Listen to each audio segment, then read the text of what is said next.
I'm going to make this as a point. A common mistake that I see when people are misinstall vinyl siding, I'm going to make this a list about installation in general. And that is, we see mistakes all the time.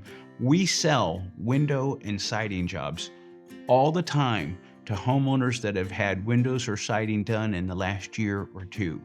Like they bought it a year or two ago and they're replacing it already because it was installed so poorly and they had so many problems that they couldn't live with it. They couldn't deal with it. Like I just in the last couple of years down in Belton, we had a vinyl siding customer where the customer had vinyl siding put on their house and a roofing company did it.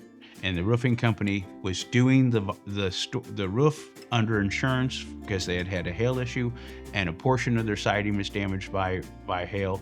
And so the roofing company did a package deal and did the siding and the roof all by the insurance. And the roofing company was very capable at the roofing and they were morons at the installation of the siding. When you install vinyl siding contracts and expands at a completely different rate than the wood frame of your house.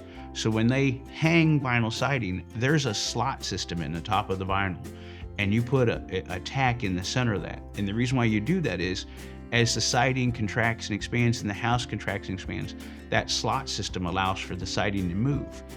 If you nail the siding tight, it can't expand. And that's what the roofing company did. They used the same nailers that they used for the roof for the siding. So they nailed it up tight. Well, over the summer, the house expanded.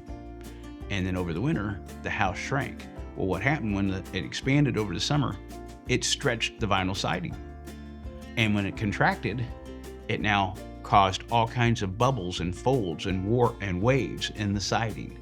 And this was because the roofer put it up tight and didn't install it properly. And this is just one example of a misinstallation. There's a ton I could go through. But long story short, it took a year and a half for them to have an issue. There was only a 1-year labor warranty. The siding company that made the siding came out, assessed the situation, and told the homeowner, hey, the siding didn't fail here. The installation failed here. The crew that installed it was the crew that did the roofing as well. They no longer worked for that company, and that company that sold, or was the agent in this process that sold them the roof and the siding, did not back the labor warranty past a year. And so the homeowner was stuck. They were screwed. They had nowhere to fall back on. And long story short, they wound up replacing their 1.5, 2-year-old siding. And this time they had a siding company come out and do it instead of a roofing company. I'm just using that as an example. There's so many stories I can tell you, just transferring this to windows, and I know this is long. Picture windows. When I say a picture window, that's a non-opening window. Let's pretend you have a non-opening window in your house that's 48 inches wide by 48 inches tall, so it's a square. Well, first off, picture windows have a sill on the bottom of them so that it's got a grade so that when the water runs down, it runs to the outside of the house. Well, I've been in homes before where that window was installed sideways, where the sill's on the side, because the installer wasn't smart enough to know that there's a top and a bottom on this window. So they put the sill over here, and now the bottom is a collection issue where water builds up and stays and comes into the house and the walls, etc. Then some window companies don't have windows with sills, and they have what's called weep holes in them.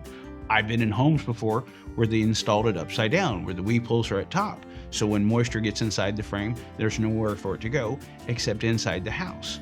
And this is simplistic stuff. This is 101 installation. Any window installer worth his weight would know that there's a top and a bottom to a window. That would be like if you have an opening window, if you installed that upside down, it wouldn't work. Well, that's very obvious to a simple person to be like, oh, you got to put it in this way for it to go up and down. When you have installers who don't install windows for a living, doing windows, there's an issue. And I mean, I can go on and on with siding and windows, but this is very common. That's why you want to deal with somebody that has dedicated installers. We have window guys that do windows and doors. We have siding guys that do siding, and they don't mix and match.